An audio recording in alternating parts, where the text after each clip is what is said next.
Pluto 101. The influencer apocalypse versus the collective consciousness. What do I mean by that? So Pluto, if you do not know, you may know, this is about the collective movement, the collective consciousness. This is what I'm going to say a lot in this video, the collective consciousness. And it was a big deal when Pluto went into Aquarius.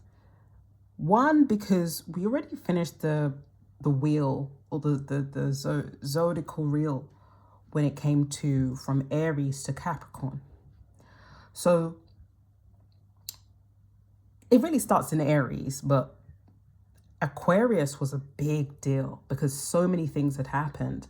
And we're going to discuss a few of those things when it comes to how Pluto has influence and almost portals or gateways to how that can be used and abused. And so hopefully when you are looking at your chart, that you're able to look in the perspective of which generation you're in, which generation you were born in terms of Pluto, which area of Pluto did you kind of work in, right? Or did you grow up in your adolescence? And then as you get even older, which Pluto is influencing that time, along with those who have been born. So there's a lot of crossovers when it comes to Pluto. It's like a gradient of colors going along. And like I said, we will go through that. But first, let's talk about Pluto in its literal sense, astronomically. It's interesting enough that Pluto has 3 moons. And as of 2006, which is, it's not far away, right?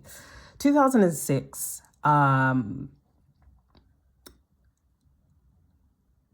they decided, hey, we don't want, Pluto's not reaching the classifications of planets. Okay, the solar system's doing their bit, Pluto's not doing their bit. Okay, so we're gonna declassify that and we're gonna consider it a dwarf planet. And even though they've done that, astrologically, we see this as something still powerful, still something to revere. And what's interesting about this declassification in 2006, very interesting. The sixes, 1996, 2016, 2006, 2026, they're all very important times.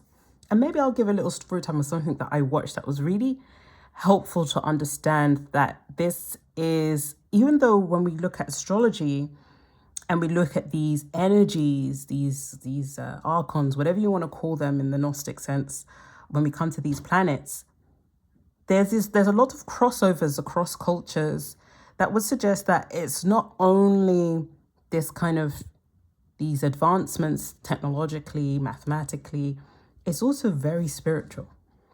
And a lot of people go into astrology because, they're like, oh, I'm not into the spiritual stuff. I'm here, I'm grounded, right? I just want to deal with the numbers and the facts, and that's fair.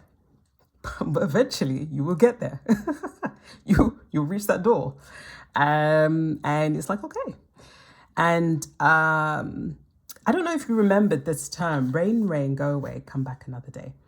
I don't know if this was like before social media. So anytime kids on the playground knew of a nursery rhyme or a song or a game that they could play, some kid from somewhere was being a mini influencer. They said, hey, look, there's this new game. It's called Stuck in the Mud, or it's called 4040 Home, or it's called whatever. And there was one thing they did, whoever it was, right? And they said, when it rains, children, us guys, when we were children at the time, we're going to say this thing, rain, rain, go away, come back another day.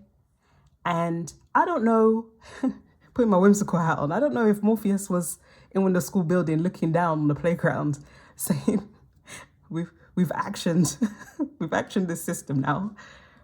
Because the children would chant this and then the rain would stop. Coincidence? Who knows?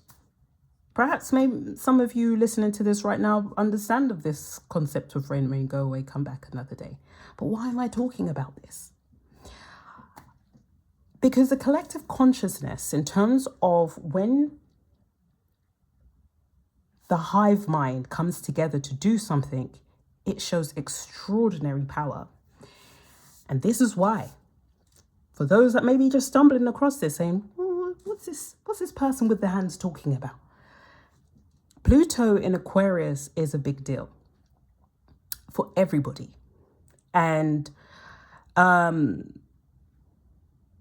so with this hive mind, it's like, where do we put the hive? Where do we place it? And with hives, you can't just place it anywhere, right?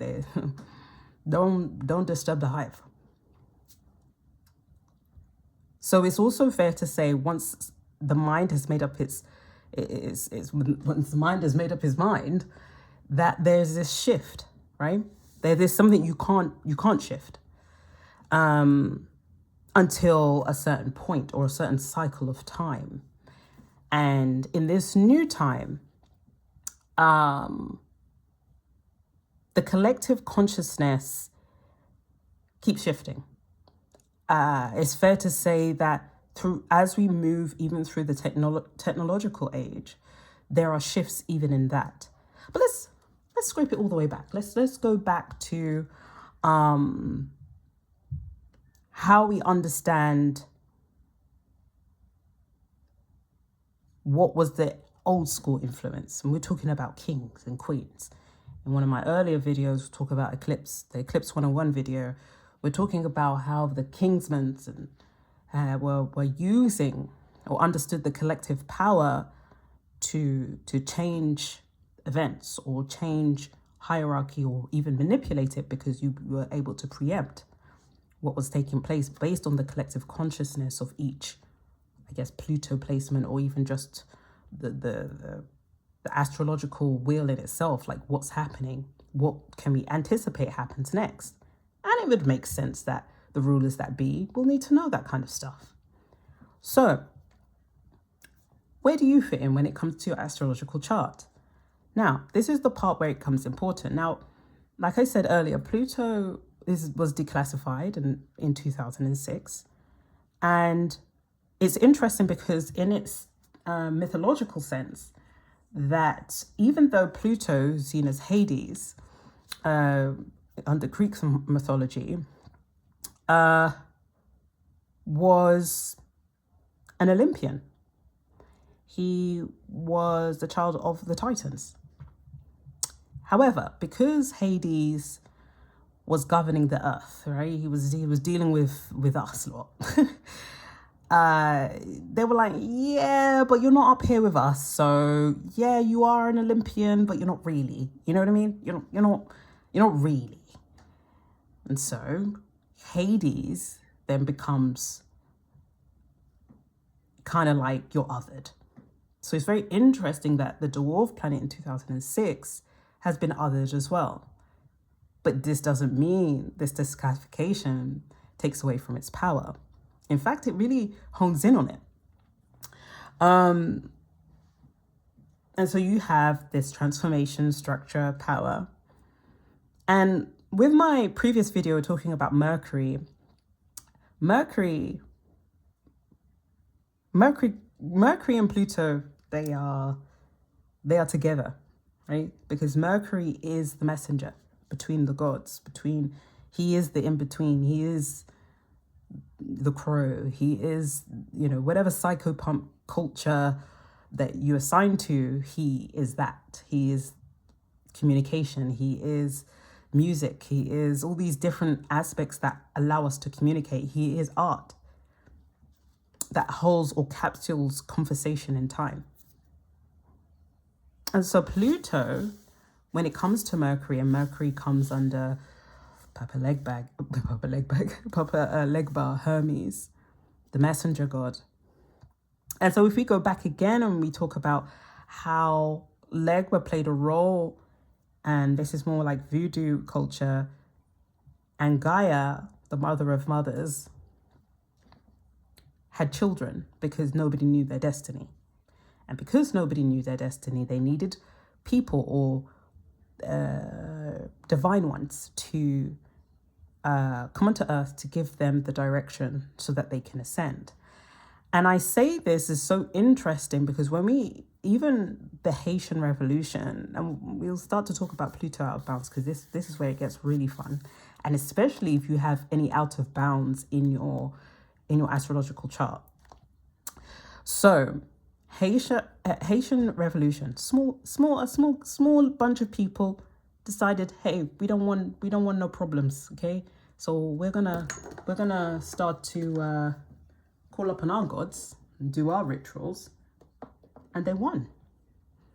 And we could say that there was a opportunity, right? Pluto gave the opportunity to manifest. Like I said earlier, when it comes to Pluto, you could use this opportunity, use this portal you can use it for good or you can abuse it, right? And whether they were aware of it or not on the astrological sense, but maybe they knew it on the spiritual sense. And this is why there are like 2 or 3 layers that happen when it comes to understanding yourself, understanding your destiny, and understanding where you need to go and why you're here in the first place. I like that. I like the voodoo aspect. It's fun to explore, because what they're kind of saying in a way is that there are multiple Christs. There's this idea that or influences, like what I put here, right? You've got influences over consciousness. As we can even see now, we assign ourselves to certain people or certain things. Is this a good or bad thing? This is not what it is. This is about what is serving your destiny, what's moving towards your destiny. And a lot of times, sometimes it wasn't that. It was just kind of like a trial and error, right? We remembered when the boom of the internet and all this kind of stuff came through. We had MySpace, we had, High Five, we had whatever, right? We had all these different smaller outlets, just trying, seeing what's happening, seeing what the consciousness is doing. And then it got more curated. Then we said, hey, let's push in some Facebook, let's push in some Instagram. Let's see who people are naturally gravitating towards. Let's observe what's going on here. And then you still have the OGs, right? You still have the kings and queens.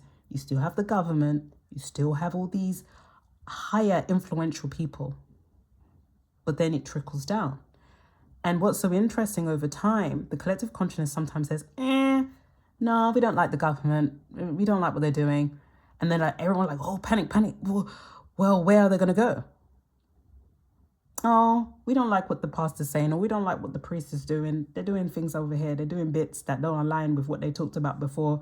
It's giving hypocrisy. We don't like it. Okay, what's going to happen? So this shift, this is when the brain becomes malleable. This is when it gets juicy. This is when you say, okay, where does the mind go here? So this is my interesting diagram of the brain. And I put algorithm there, but not that it points to this part, but it's just the algorithm in general. Focuses on this, the reptilian brain. What is the reptilian brain? And it's that brain, that part of everybody's mind that is like the root chakra, right? It's not good, it's not bad, it's just there's a time and place, right? You don't use it all the time, but there's a time and place for it.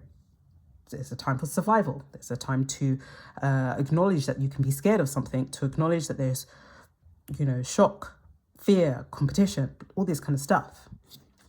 Let me see. Sure. Yeah. All this kind of stuff here, right? And this is very predictable. So the algorithm uses systems that are predictable from the primitive brain. So, for example, if you see signs like red, or because that's conditioning, right? You're being conditioned to see red as something dangerous or alert, whereas in other cultures, maybe red is not seen as that. And this is where this kind of mix and blend of consciousness becomes very interesting. And this is where even when social media becomes interesting, because the consciousness is slowly becoming one. Everybody knows about everybody's cultures. Everybody knows some words or phrases, or it's starting to merge. And with that, the idea, even across time, even the biblical times, it's to move into your higher order of thinking, your neocortex. Nothing wrong with the primitive brain, but it's been used to the point where you can stay stuck there. It's easy. It's like your south node. It's easy, but you need to get to this part, your high order thinking, your logic, your foresight, your creativity, fifth house, Venus. That's the part. And sometimes going in that direction can be frustrating, can be like, oh, I just kind of want to be default, I just want to go in my default settings. So in a way, we can look at Pluto as an indicator of where we're going when we come to the collective mind or the collective consciousness. And it's also fair to say the maximum amount of people can determine how great a thing, whatever subject, right? So if you have a sufficient amount of, let's say influencer apocalypse, but like influencer is a new word for the state of collective consciousness. Who has been made big? Who is growing? What does that say? Is it the beauty industry? Is it the fashion industry? Is it the revolution? Whatever that looks like. Who's running it? Is it balanced out? Is there no tip? What's happening? So there's this book called The Celestine Prophecy. It's such a lovely book. But it's just talking about how we, as the collective consciousness, go throughout time understanding ourselves, understanding our purpose, and understanding the people that coincidentally come in our lives. And it says, when a sufficient number of individuals question what's going on, we begin to find out, which would suggest that the collective consciousness is more powerful than even the powers that be, dare I say. And so with that, there are stories. When we talk about Moses, right? When Moses, and I put it here, Exodus 32, verse 1 to 35. And Moses speaks to Yahweh, and he says, Yahweh says, look, I'm gonna set up something for you, set up a list of commandments so that they know to do the right thing. Because right now they're moving a bit mad. And we can't do that, right? And then Moses goes back down and he sees that the congregation have got a bit tired of waiting. They're like, we're bored. Hey, Aaron, quickly, just set up a cow real quick so we can worship and get some stuff, because we're waiting on Moses and he's just being long. So Aaron says, you know what, say less. All right. Makes a cow, everybody starts worshiping, people start to feel better. And there's two ways that this can be looked at, right? This duality is everywhere. And it's always about balance. When you think of the bull, you think of Taurus, you think of the material gains, the nice things, right? It's cute. The second house, we're thinking about all these kind of things.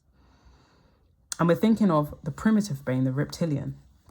It's not to say the Taurus essence or people who are Tauri are not primitive, but they are considered one of the babies of the zodiac, Aries and Taurus. And you think, okay, so they're going into they've been shocked and feared because he's taking too long, maybe something's wrong. Let's go back to what we understand. Let's go back to what we know. Let's go back to stay in our south node. Let's go to our root chakra, the things that we can naturally do. And I say that to say, across time, there have been, much like the Haitian Revolution, much like, now that I think of it, much like, what was it? The Maroons in Jamaica. You think to yourself, so they worked it out. and everybody else didn't work it out. What happened there? And my first initial thought was that the collective consciousness worked out a way to understand their spiritual self or their higher consciousness. And once you get to that highest consciousness, no matter what's taking place, nobody can trouble you. Nobody can. This is what I see is very powerful. You cannot be troubled.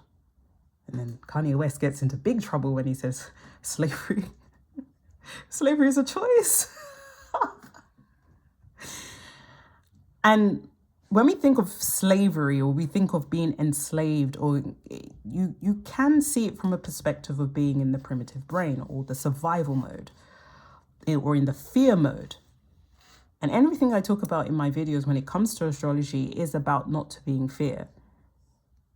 It's not to stay in that Martian state. It's to use Mars as action for the things that you want, but not for it to use you. And so with the Maroons being able to understand who they were, however they did it, I don't have no idea how that happened. But like the slave masters or the other powers were scared of them. So this is also very interesting. And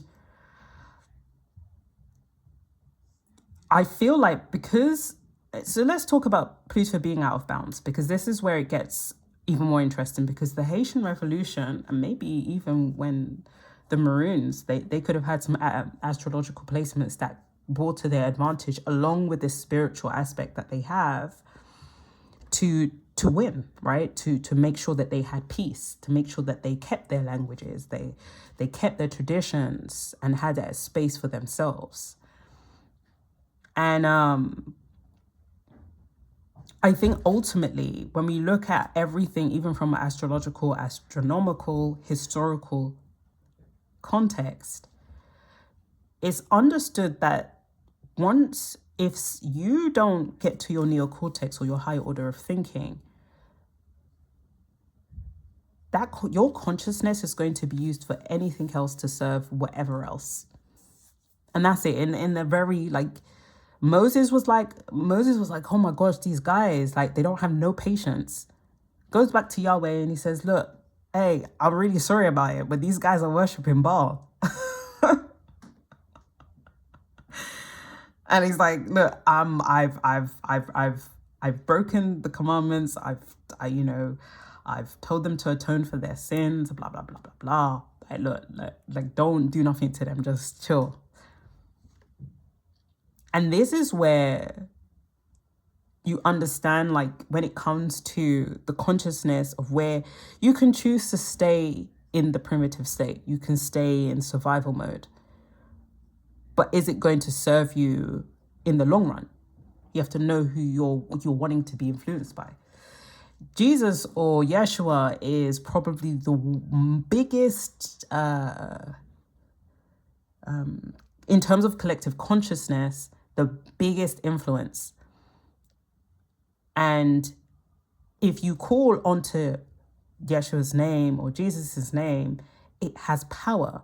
And it could be argued that the power is magnified because of the collective consciousness. So, Pluto out of bounds. Now, Pluto out of bounds structures the hold of the collective consciousness, or the resist of limitation and restriction.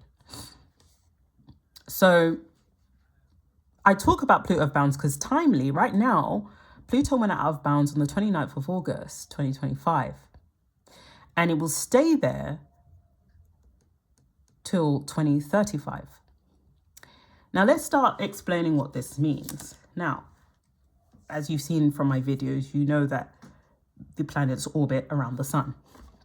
So these are the planets, call them whatever you want. Let's just say this one is Earth, right? And Earth and the sun, they have similar degrees in terms of their axis or their rotation.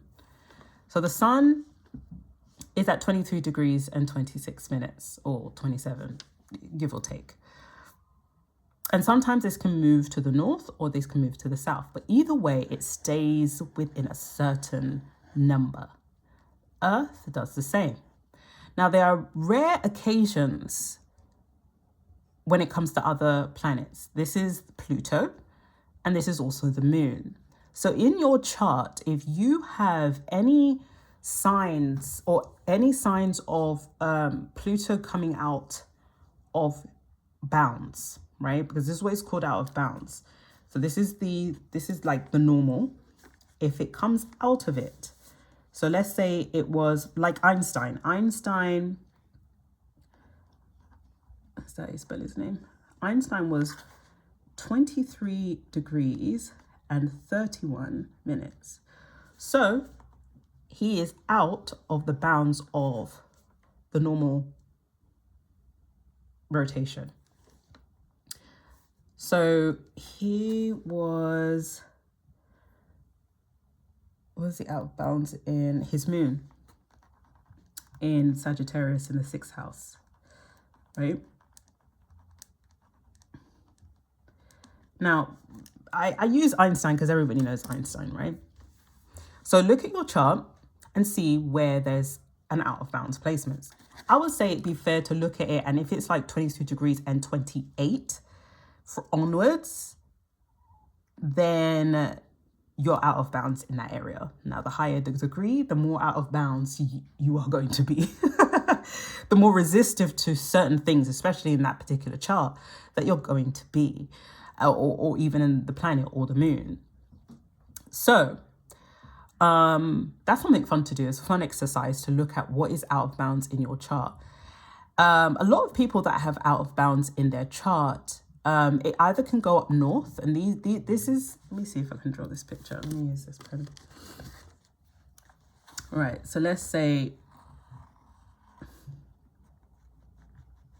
right, all the planets, so let's say they're on this plane, right?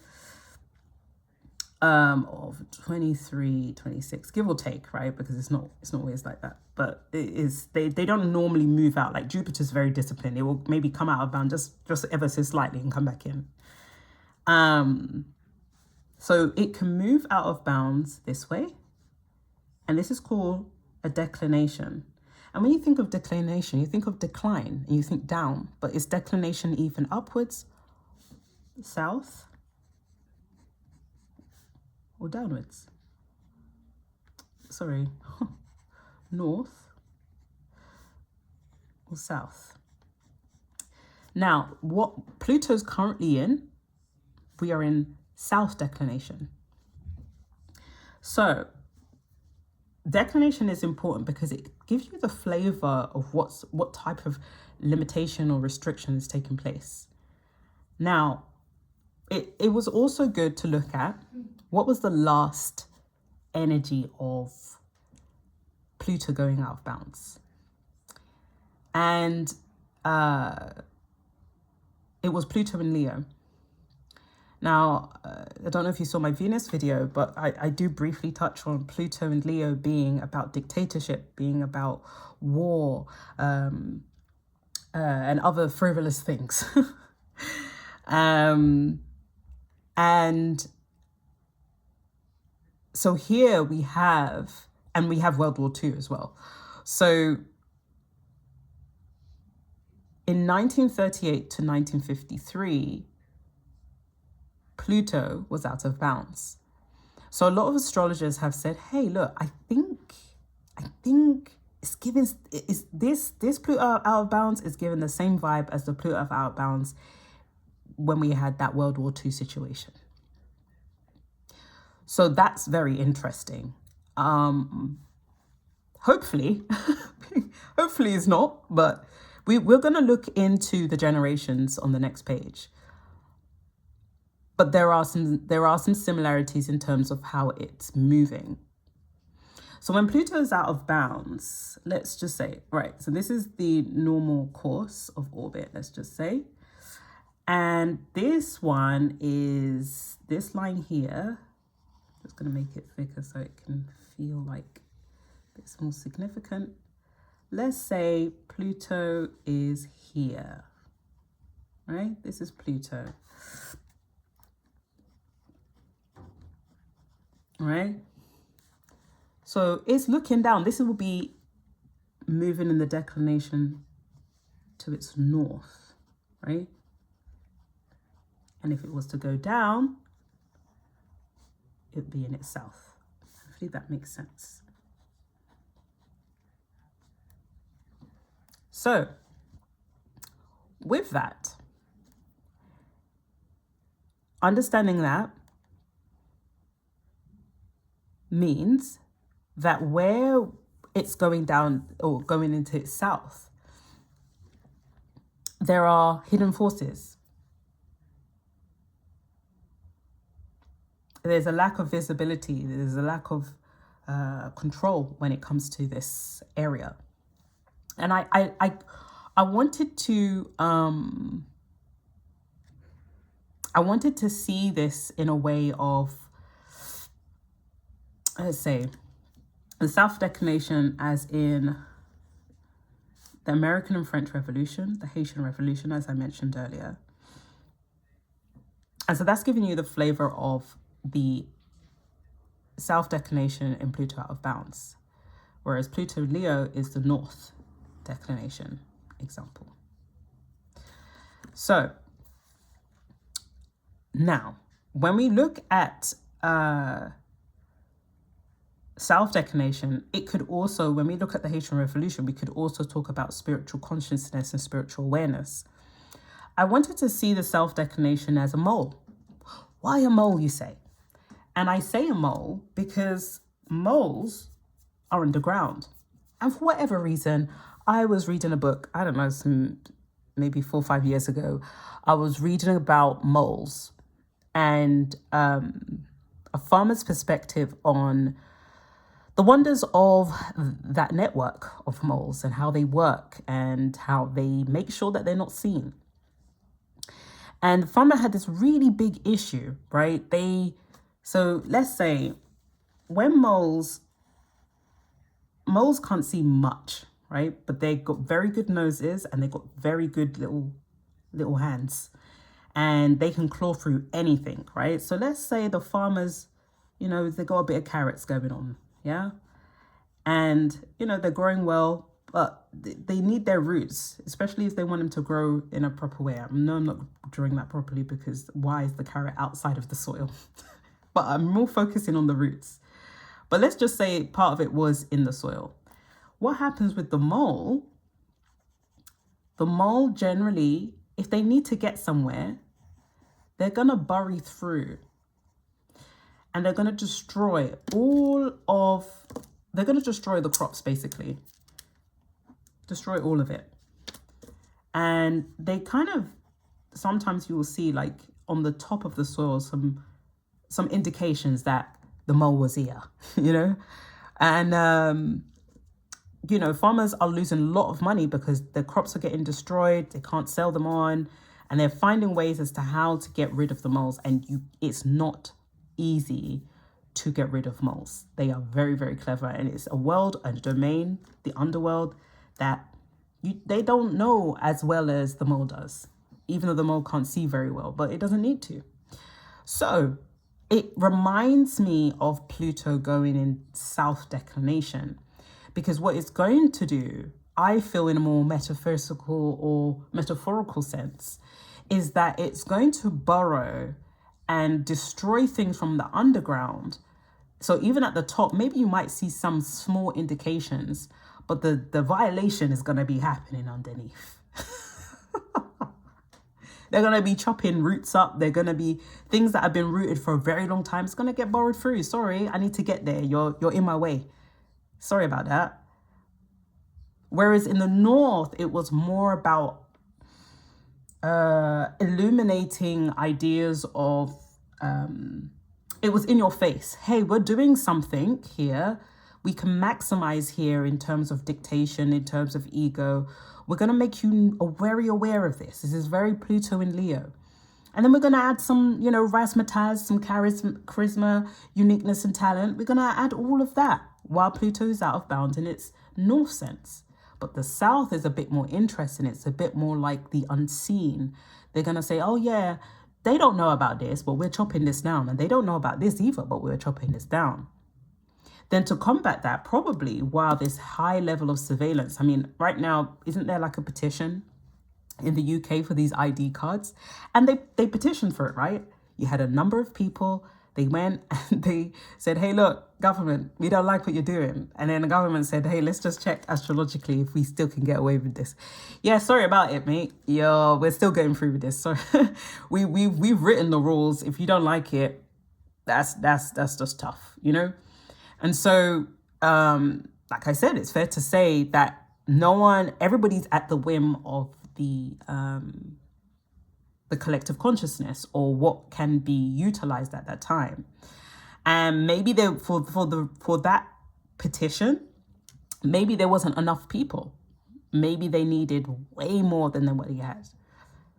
So this Pluto self-declination is really interesting, especially in its previous state. And this, again, is very, very rare.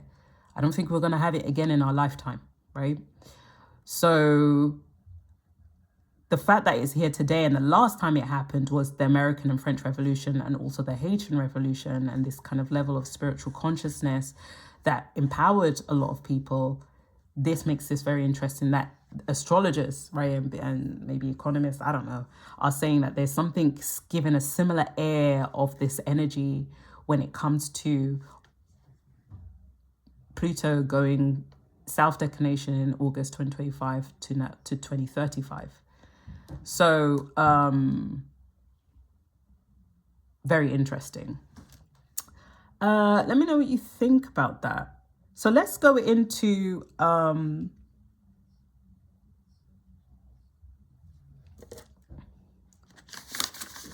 the consciousness, right? So here we have, I tried to put them as like great grandma, grandma, mother, aunt, child one, child two, right? Just to kind of give a flavor of like maybe the attitudes and behavior. When we think of grandma, like your old school grandma, that is, they're always associated with the home. They're also associated with the kitchen, cooking, all this kind of stuff, right? And this is giving very fourth house. And it's not a surprise that a lot of them were born around this time, 1914 to 1939. So Pluto was in Cancer. So the collective consciousness at this time were finding, or it was important to be aligned with this area of family, this area of identity when it comes to family, when it comes to connections and connectivity.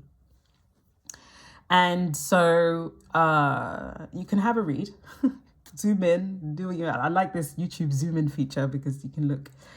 And like I said earlier, there's this idea of the consciousness evolving throughout time. And so with this evolution, even like I looked and I said, well, if you can preempt that we're going to have Pluto in Cancer and then decide to have World War One, even knowing this sense of home and family, you can use that. And again, I have an affinity to look at things that, you know, I guess not your regular person is looking at, right? But I like maps, right? I like looking at maps. I like looking at old maps, specifically in maps in my area, and looking at what it looks like in World War One and looking like what it looked like in World War Two. I've been doing this since I was like in my teens. And so when you have this, it's interesting because when you see maps of World War One, after World War One, and I'm speaking about England here because I don't know. I don't know any other areas, but like New York would be good, especially with that big park that you guys have. Wow. Just to see the historical like effects or impacts before and after. Anyway, so World War One, when it came to that, like in terms of greenery, in terms of forestry, everything was still intact and there wasn't many houses like that, right? So everything was still intact. This idea of nature, home, this was still here. And then they were like, we know Pluto's going into Leo, so we know that the consciousness or the mind state of people will be very ego-centered, but we will turn it around. We will make this into something. And Leo's duality, they can, again, it's a ruler of Venus, right? It's going to, it is the goddess of war and love. You know, it is both of the things, and you see it. You see, you know, this is where stardom, this is where celebrity started to become a thing. This is where this idea, they're saying baby boomers are narcissists. I'm not attributing to that, but it's interesting. Definitely here to explore where that comes from. But then this is the darker side of Leo, right? To think, hey, it's all about me. It's all about me. I don't care about anybody else. Anybody connected to me is all about me, right? And about my identity or what I look like. So you can't make me look a certain way, right? So then we had World War II. And there was this kind of, we need you, you know, like, look after your country. This is yours. You make sure that you do the right thing for your country. And then you may have your parents saying, look, whatever happens, you got a home that you come home to. Like, just make sure everything's okay. And a lot of times it just got a bit wild here, right? But this was a big trauma response, you know? And it allowed for the mind, right, to go back into fear mode, to go out of ascension and not go into their neo cortex to be like, yeah, let's think of new ideas, let's do new things, let's go into our spiritual self. To be honest, I think a lot of it is moving away from your spiritual self. So World War One was like, nah, we didn't do it hard enough, man. Let's do it another time. They say World War Two, yes, we did it. Now we've blown up all the land. We can create new technologies. We can create train stations that connect to other areas of the world or other areas of the country. We can now connect to one another in a different way, not just horse and carriages or, you know, and things like that. And very destructive, very Martian. And so we go into this area of Pluto and Virgo, where Virgo, as Virgo does, oh gosh, got to clean up everything. Okay, don't worry, I will fix it.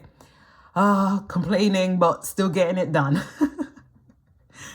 And over time, look at the dates and look at where, even like, let's say you think of your family members and think of where they are at and think of how they represent in terms of their collective consciousness, how different their worldview is from yours, because it will give the flavor of these Pluto elements in their chart. And also not to see it as like, I don't know, I think that's a distraction to see maybe even how you were brought up or what's happened. This is another distraction. This is more like, if you understand it, but then it's understanding from a spiritual perspective. Yeah, I mean, I just feel like where the less that you can be distracted by things that put you in fear mode or scarcity modes, your reptilian mind, anytime you see anything like this, you say, oh, nope, don't want to do that. Don't want to do that. We can use high order thinking to work it through, but we don't want to do that. So, so there's that. I see. So we have the baby boomers, which is around Pluto and Leo. We have the late boomers and Generation X, which is Pluto and Virgo. So a lot of the times, Pluto and Virgo people and Pluto and Scorpio people work out very well. Even though they're generations apart, they generally can work or understand each other very well. And that could be because there's compatibility within the signs that Pluto was running at the time. And yeah, have a look at that. Have a look at, see generationally where that is. But everybody loved Pluto in Cancer, more or less, because, you know, the grandma was like, or that the archetype of this person only existed here. Will we see this energy back again? Probably not. Okay, they really just cared about the home, good food. This doesn't exist anymore. And it's neither a good thing or a bad thing. In this day of technology, this model doesn't work. If it did work, it would have to be a whole new consciousness in Cancer further on down the line to kind of equate to this new technology phase, right? And so it had me thinking about just where everything, there's a part of me, I know I'm jumping right now, but like there's a part of me, I don't know if you guys are writing notes, but please, I feel free. Any of my videos, get a book, write your notes, write where this is relating to you, because this is always about you. This is always about how you can help with your destiny, how you can understand yourself through others, through the times that we're living in, what's distractions, what you need to stay focused on, all of that, right? So that's my little message. Back to schedule. Now, what I found interesting was Pluto in Aquarius and this hive mind, right? All of us have this kind of hive mind. We kind of do follow people like this kind of phenomena where, let's say we cross the road and somebody's not watching, but they're in their peripheral, they're looking at you. And if you decide that you're going to cross, even though the green light is not come on, they follow you like instinctively, right? And that's the hive mind. And you could easily be bringing both of you to your peril, okay? But naturally, they just follow you. And this hive mind becomes more concentrated or more intensified with this Pluto in Aquarius. Now, children that are going to be born in this era of 2024 to 2043, this is where it gets interesting, because the hive mind can be so powerful and so concentrated because of the use of social media. It's expanded, right? It's not just one country, it's multiple countries with multiple mindsets. So it's like, okay, the powers that be says, okay, what narrative do we want to push through for them to either be conflicted with, fear, to put more energy in to say, we don't want that or we do want that. What do we do? And so this is where this balance of Pluto becomes so fascinating, And this is where the ideas, even on a spiritual level, where gods come in. And even where scholars decide, we're restructuring. We can't have two Baals. We have to absorb one, okay? We have to absorb one. Sorry about it. Baal is now not considered as Lord. He's considered as the devil, okay? Changing of words, upgrading words, absorbing gods, and one absorbs into the other because they're changing directions. And it's much like this is the way of the world, where things just decide to change, or maybe consciously we've evolved to understand something is no longer relevant. However it's seen, I think ultimately it is about one, looking at your chart and seeing how you are navigating the world and seeing who is coming towards you in a way that, again, helps you towards your destiny. That's all it's really about in the end. But yeah, so influencers. Influencers, what we see now, there was something really interesting that I was looking at last night.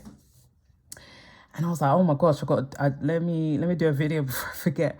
And she was a very passionate lady. She was talking about how there are some influencers that make so much money and they don't give back, or seemingly so, right?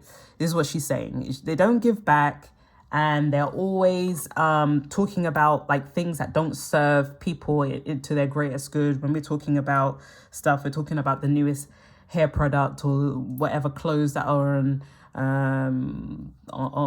available, and everybody's just saying the same thing. Everyone's repeating the same thing because ultimately they know saying that particular phrase will get them the views and the likes that they need. And a lot of them are going broke by going to countries and places that they actually can't afford to go to for views and for likes. And she said none of it, the whole model doesn't make sense. None of it is thing. And I looked at the comments and they were like, oh, she's a hater. Oh, she's this, she's that. And I found it interesting because she's probably got a moon out of bounds, okay? Because she's saying something against the flow of what everybody just says is okay. Hey, look, get your bag, babes. But her thing was like, no, actually, you guys wake up, At the end of the day, why are they getting paid more than doctors? If something bad was to happen to you, Your beauty bag can't help you.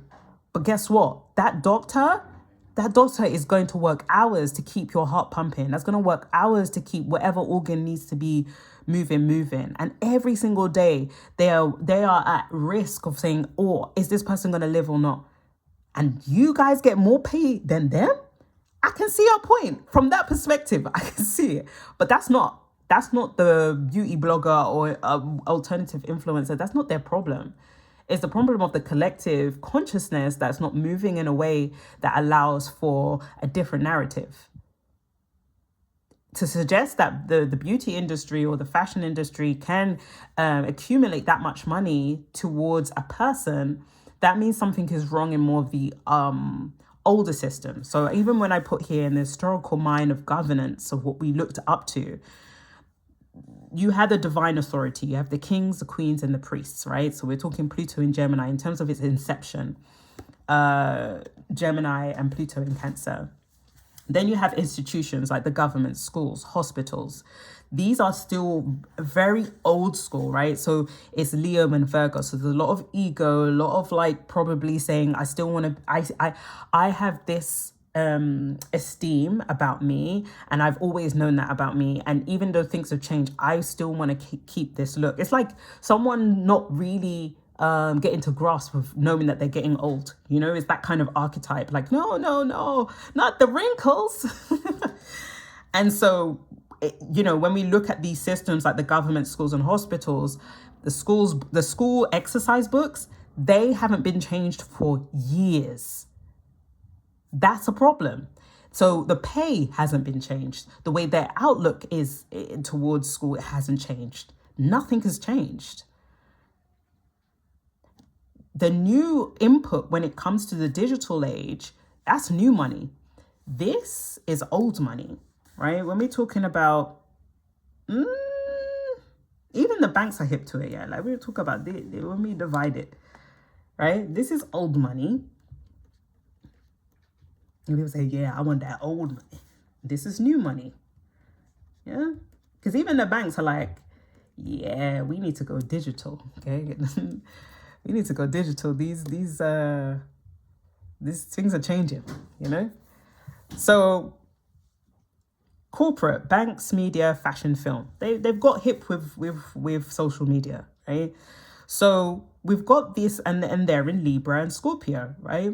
So Pluto in Libra and Pluto in Scorpio. So then you have rebels of different influence, right? So you've got people that oppose the influence or the flow of consciousness that's happening. And they probably have some Pluto out of bounds. And that's healthy. I think it's very healthy. When we think of Pluto being out of bounds, like what I was explaining, so you've got everybody going on the same course. And then Pluto either goes up or down, right? So therefore, the influence of the sun or even of the other planets, it doesn't have the same impact. It's like, look at you down there, or, oh, I'm doing some stuff and you don't know what I'm doing. And I like that, there's this power, there's this, and people kind of like, I like that. Let's say it's given a Pluto and Scorpio vibe, it's kind of like the millennial generation or the early millennials. Like they have this thing about them where you look at them and they're old and they're young at the same time. You know what I mean? Like people look up to them. But they're still like, oh, we feel like you're hiding something. What are you doing? And you're like, no, like, just stop being a hater. So there in each sign and you can look at my zodiac signs 101 in Gemini, Cancer, Leo, Virgo, to get the flavor of how Pluto is being alchemized with these signs, and even what is transiting through those signs as well.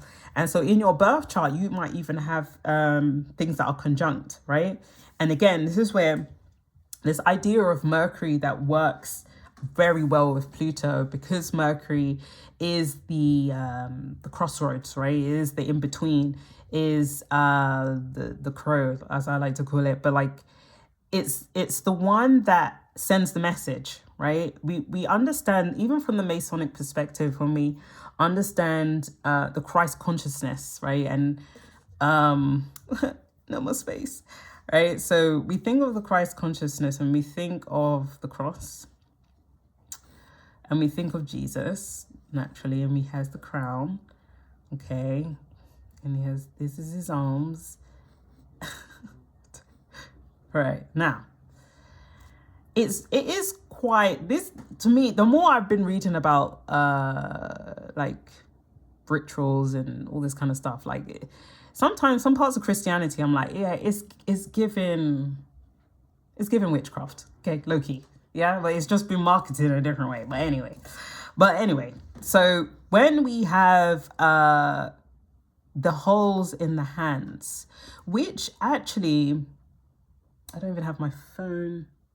There is and I keep forgetting his name. It's a Brazilian. I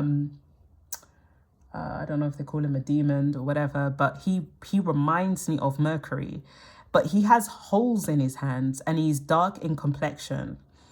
And I'm saying a lot of countries are alluding to the same archetype. You look at the context of what their deities or demons are, and then you can start merging them and saying, okay, that one is like this one, is like that one.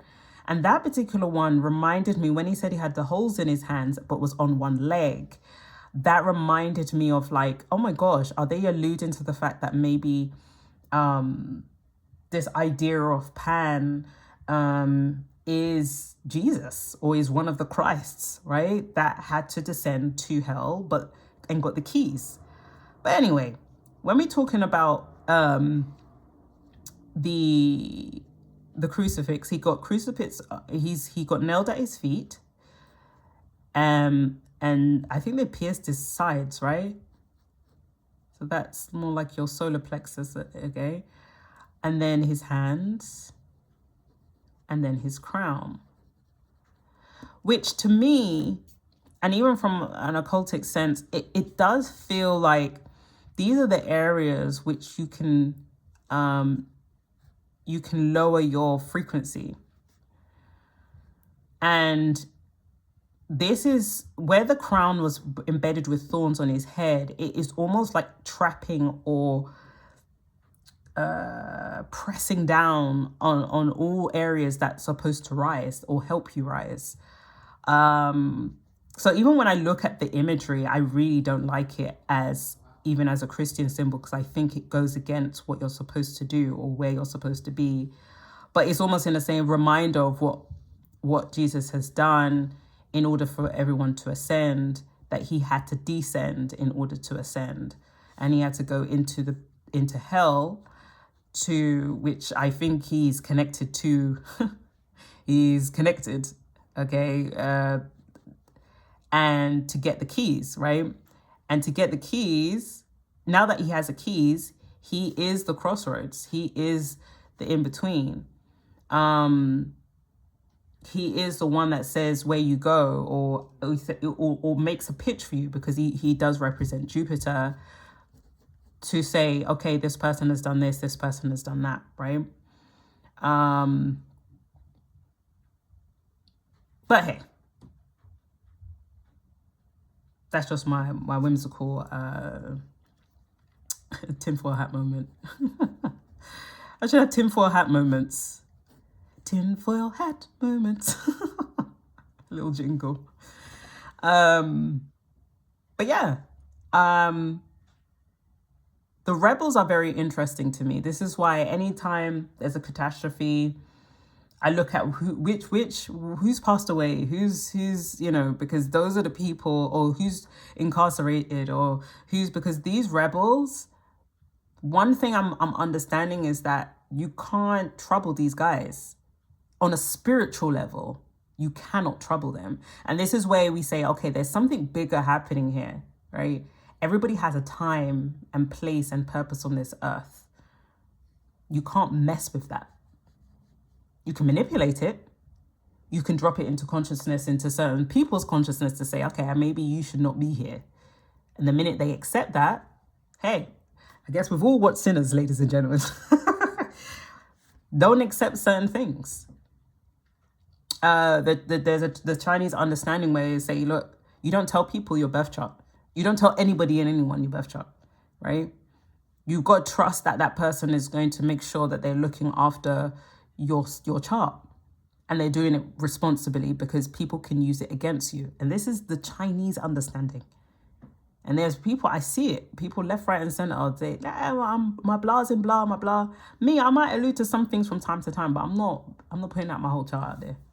This is when we're living in a day and age where you've got to be sensible. You've got to know, if you can do something, do it. If you don't need to do it, why do it? You know what I mean?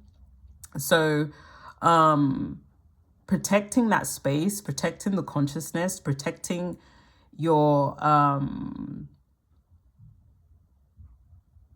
protecting how things move when we talk about consciousness.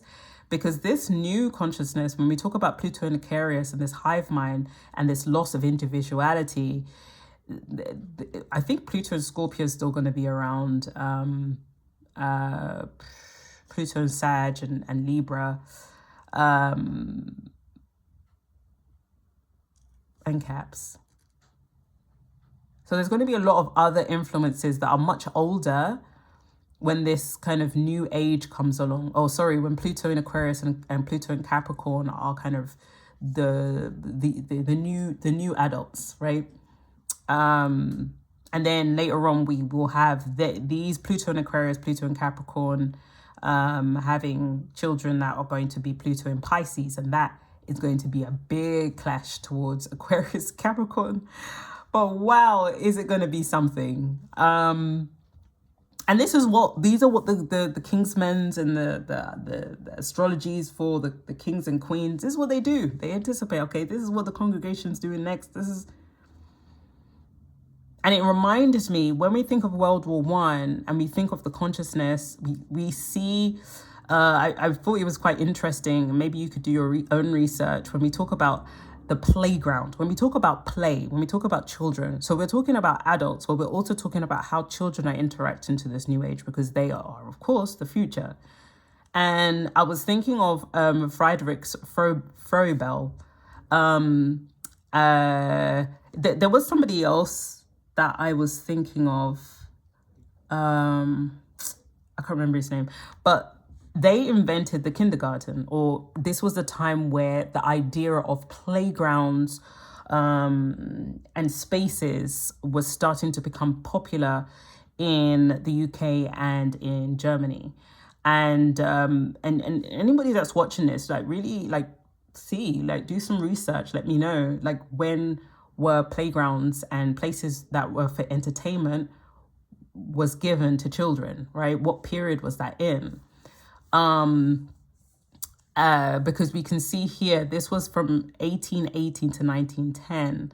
So this was more in the Pluto Gemini energy, where there was this understanding that children had no places. They were just hanging out in the workplaces, or hanging out in places that are dangerous, going into lots of accidents. But understanding children have so much energy, right? And so they said, "Ooh, we can't ignore this. They are the future, so we need to make sure that they're safe." This is kind of very Gemini. It's very kind of, Geminis are quite playful anyway. So they're just like, no, we need something for them. So let's see what we can do, right? And yeah, they created a children's garden, or a place that they can channel their energy and lower their nervous system. And then it turned into what we have is like playgrounds and parks and all these things that can entertain these little bundles of wonderful energy, and enjoy them, explore that, but that connects to how play is even observed even across the consciousness of where we're at now, right? I remember when Steve Jobs was like, "Look, guys, I'm just letting you know right now before I'm out." Yeah, them kids on them iPads, please don't do it. I advise strongly against it. And then you think to yourself, that don't even make no sense. You're the one that created it. But maybe he found something that he realized, yeah, it's not a good look. But I guess it's fair to say it's too late. It's too far gone now. Everybody's using it. But the idea of play across time shows that there is a different understanding or a different interaction towards distributing this or channeling energy when it comes to children. Now you have streaming. Now you have there's more like, maybe they just worked out that maybe they don't have to be active physically, but they can be overstimulated with visuals and sounds that will kind of balance out or equate to the physical endurance that you would have in a park or playground, or I don't know, playing on the swing or whatever. But interesting, right? So that's Pluto. That's Pluto in terms of consciousness, in terms of on a spiritual level. So I'm going to leave it there. It's been fun. And let me know if you've had any questions. So I don't think I've touched on every single thing I've written notes about. So if you have any questions on some things that you've seen here, like, please let me know. And I definitely will either put it in a video or I'll message back. But yeah, I will speak to you soon. Take care.